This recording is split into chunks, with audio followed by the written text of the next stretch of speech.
Waitress secretly fed hungry boy every day. When 4 black SUVs arrived, everything changed forever. An inspiring story by Heartfelt Tales. The black SUVs arrived at exactly 7:23 a.m., their tinted windows reflecting the morning sun like dark mirrors hiding secrets. Maria Santos froze behind the counter of Danny's diner, her coffee pot trembling in her weathered hands as 4 identical vehicles formed a perfect semicircle in the parking lot. In her 23 years of serving coffee and dreams to truckers and locals, she had never seen anything like this. Her heart hammered against her ribs as men in expensive suits stepped out, their eyes scanning the humble diner with the precision of hawks. Whatever was about to happen, Maria knew her life was about to change forever. If you're intrigued by this mystery, please hit that like button and subscribe to Heartfelt Tales for more inspiring stories that will touch your soul. But to understand why those SUVs had come for Maria, we need to go back 6 months, to a rainy Tuesday morning when everything began with a small act of kindness that would ripple through time like stones thrown into still water. Maria had always believed that the smallest gestures could change the world. At 52, she had spent half her life serving others at Danny's Diner, a weathered establishment on the outskirts of Phoenix that had seen better days. The vinyl booths were patched with duct tape, the coffee was strong enough to wake the dead, and the regulars knew they could count on Maria's warm smile even on their darkest days. It was on that particular Tuesday when she first noticed him. A boy, no more than 8 or 9, pressed against the rain-streaked window, his small face a canvas of hunger and longing as he watched customers inside enjoying their meals.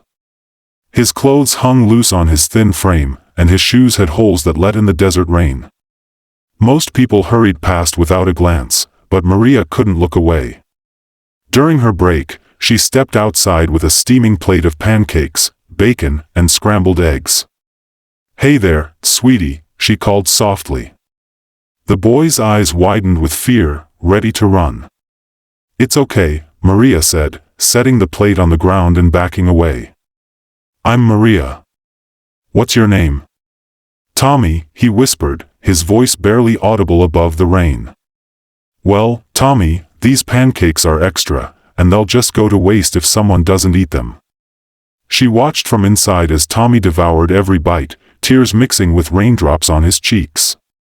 When he finished, he carefully stacked the plate and utensils, a small gesture that spoke of manners learned in better times. Then he disappeared into the maze of alleys behind the diner.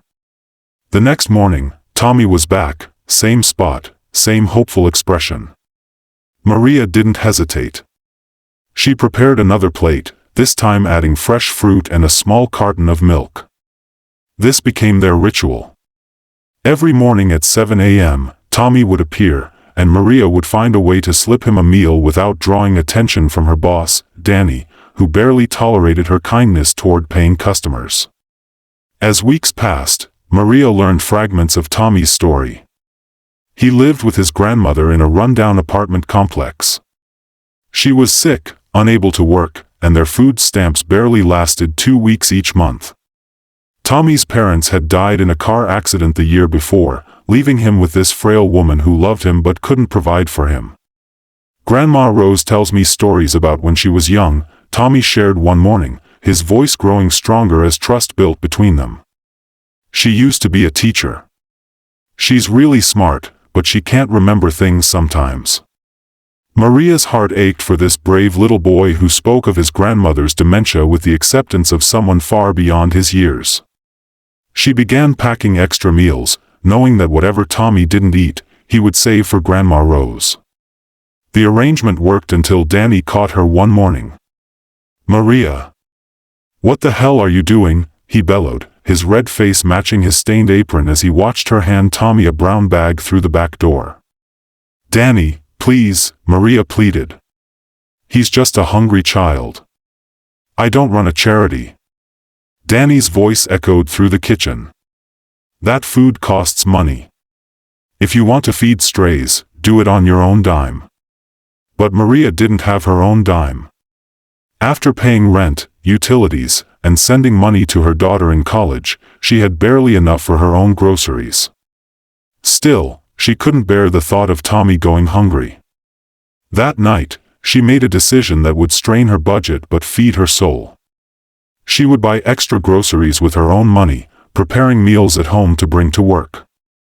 It meant eating ramen noodles for dinner and skipping lunch herself, but seeing Tommy's grateful smile each morning made every sacrifice worthwhile. As autumn painted the desert in shades of gold and crimson, Tommy began to change. The hollow look in his eyes softened, his clothes fit better as he gained weight, and most importantly, he started to smile. He would linger after eating, sharing stories about school, about Grandma Rose's good days when her memory was clear, and about his dreams of becoming a doctor to help sick people like her. "You know what I want to do when I grow up?" Tommy asked one crisp October morning. "What's that, sweetheart?" Maria asked, refilling his juice cup. "I want to help people like you help me. I want to make sure no kid ever has to be hungry." Maria's eyes filled with tears. This boy, who had every reason to be bitter, spoke only of helping others. "You're going to do amazing things, Tommy. I can feel it." Winter brought new challenges. Grandma Rose's condition worsened, requiring more medication they couldn't afford. Tommy missed school several days to care for her, and Maria could see the weight of responsibility aging him beyond his years. One morning in December, Tommy didn't show up. Maria waited, worry gnawing at her stomach like hunger. When he finally appeared 3 days later, his eyes were red from crying. "Grandma Rose is in the hospital," he whispered. She got really confused and fell. "The doctors say she needs medicine that costs a lot of money." Maria's heart shattered. That night, she called her daughter. "Mija, I need to cancel your spring semester payment," she said, her voice heavy with regret. "Mom, why? Did something happen?" Maria explained about Tommy and Grandma Rose. There was silence on the other end before her daughter spoke, her voice thick with pride and love. "Mom, use the money. Use all of it. I can take out loans. What you're doing is more important than my tuition." With tears streaming down her face, Maria thanked God for raising a daughter who understood that some things mattered more than money. She quietly paid for Grandma Rose's medication, telling Tommy that a kind benefactor had helped. The relief in his young eyes was worth more than any college fund. Spring arrived with desert wildflowers and a surprise. Tommy burst through the diner's front door one morning, his face radiant with joy. "Maria! Maria! Guess what happened?" "What is it, sweetheart?" "I won. I won the state essay contest. First place." He waved a certificate in the air. "I wrote about kindness, about how one person caring can change everything. I wrote about you." Maria's heart swelled with pride, but she was more amazed by what came next. "The prize is $5,000, Tommy continued, "and I want to give it to you." "Oh, honey, no. That money is yours. You earned it." "But you gave me so much more than food," Tommy insisted with the logic of a child and the wisdom of an old soul. "You gave me hope." As Maria read Tommy's winning essay, tears blurred her vision. He had written about their morning meetings, about learning that love could be served on a plate of pancakes, about discovering that kindness was the most powerful force in the world. But most importantly, he had written about paying it forward. The essay caught the attention of more than just the contest judges. A local news station picked up the story, then a national network. Suddenly, Maria found herself in the spotlight she never wanted, telling the world about a little boy who had taught her as much as she had taught him. The media attention brought an unexpected visitor to the diner one quiet Thursday morning. A woman in an elegant suit sat in Maria's section, ordering nothing but coffee while observing everything. "You're Maria Santos," she said when Maria refilled her cup. "Yes, ma'am. Is everything all right?" The woman smiled. "My name is Catherine Wellington. I represent the Wellington Foundation. We've been following Tommy's story, and more importantly, your story." Maria had heard of the Wellington Foundation. They funded education programs and hunger initiatives across the country. But she couldn't understand why they would be interested in a small-town waitress. "Ms. Santos, what you did for Tommy represents everything our foundation stands for. We believe that kindness, especially when it requires personal sacrifice, should be recognized and supported." Catherine explained that the foundation wanted to create a program in Maria's honor, funding meal programs for at-risk children in communities across America. They wanted Maria to help design and oversee the program. "We're offering you a position as our Director of Community Outreach," Catherine continued. "You would travel, speaking about your experience, helping communities identify children in need, and ensuring that no child like Tommy goes hungry." Maria stared at the woman in disbelief.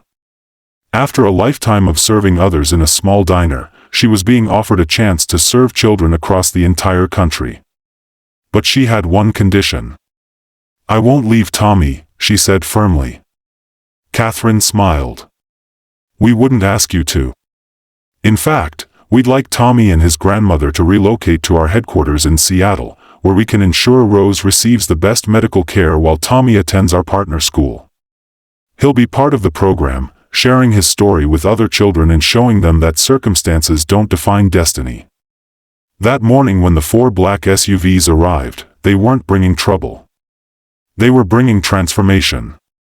The vehicles carried Catherine Wellington, a documentary crew filming Maria's story, representatives from the mayor's office presenting her with a key to the city, and most surprisingly, Tommy himself, who had grown 3 inches and gained 20 pounds over the summer. "Maria." Tommy ran into her arms, no longer the scared, hungry boy she had first met but a confident young man with dreams as big as the Arizona sky. "Did you hear? The foundation already started 3 programs because of us. 3 different cities where kids don't have to be hungry anymore." As Maria hugged Tommy tight, she understood that kindness truly was the most powerful force in the world. Her simple act of feeding a hungry child had created ripples that would feed thousands of children for years to come. The Wellington Foundation's Maria's Morning program launched 6 months later, providing breakfast to over 50,000 children across 12 states. Tommy became the program's youngest ambassador, speaking at schools and community centers about the power of compassion. Grandma Rose, her medications now covered by the Foundation's healthcare program, experienced fewer confused days and more moments of crystal clarity where she would tell anyone who listened about her boy Tommy and the angel waitress who saved them both. Danny, meanwhile, found himself hosting busloads of visitors who came to see the famous diner where kindness changed the world. Business boomed, and he quietly started keeping a pot of soup warm for anyone who looked hungry, claiming it was just good business sense. 3 years later, Maria stood before a packed auditorium at the United Nations, addressing world leaders about child hunger. Beside her sat Tommy, now 12 and articulate beyond his years, who had just presented his own research on sustainable meal programs for developing nations. "It started with pancakes," Maria told the assembly, her voice carrying across the hushed room. "Not because I wanted to change the world, but because I couldn't bear to see a child go hungry. I learned that we don't need grand gestures to create miracles. We just need to care enough to act." Tommy took the microphone, his young voice strong and clear. "Maria taught me that receiving kindness isn't about being grateful and moving on. It's about understanding that kindness is meant to flow through you to others. Every meal she gave me, I've tried to pass along 10 times over." In the audience, representatives from 43 countries took notes, planning to implement similar programs in their own communities. The ripples from one waitress's kindness had become waves of change touching lives across the globe. As Maria watched Tommy field questions from world leaders with the poise of someone who had learned that adversity was just preparation for greatness, she thought about that rainy Tuesday morning 6 months ago. She had no idea that feeding one hungry child would lead to feeding thousands, that caring for one lonely boy would connect her to a worldwide community of compassion. But perhaps that was the most beautiful part of the story. True kindness doesn't seek recognition or reward. It simply sees need and responds, trusting that love multiplied always creates more than it gives away. Tommy's words echoed in her mind. Kindness is meant to flow through you to others. As she looked out at the assembly of world leaders, all inspired to take action because one waitress couldn't ignore a hungry child, Maria understood that every small act of love was actually a seed planted in the garden of humanity. And sometimes, if you're very lucky, you get to watch those seeds grow into forests that shelter the world. The morning Maria first saw Tommy pressed against that rain-streaked window, she thought she was just feeding a hungry child. She never imagined she was actually feeding hope, nurturing dreams, and planting the seeds of a movement that would ensure no child anywhere would have to choose between hunger and dignity. But that's the thing about kindness. You never know how far it will travel or how many lives it will touch. You just have to trust that love, served one plate at a time, one heart at a time, can indeed change the world. If this story touched your heart, please take a moment to share your thoughts in the comments below. Have you ever experienced or witnessed a small act of kindness that created big changes? Your stories inspire others and remind us all of the power we have to make a difference in someone's life. And if you believe in the power of kindness and want to see more heartwarming stories like this one, please like this video, share it with someone who needs inspiration today, and subscribe to Heartfelt Tales. Ring that notification bell so you never miss a story that could change how you see the world. Together, we can spread more kindness, one story at a time. Thank you for being part of our community of caring hearts.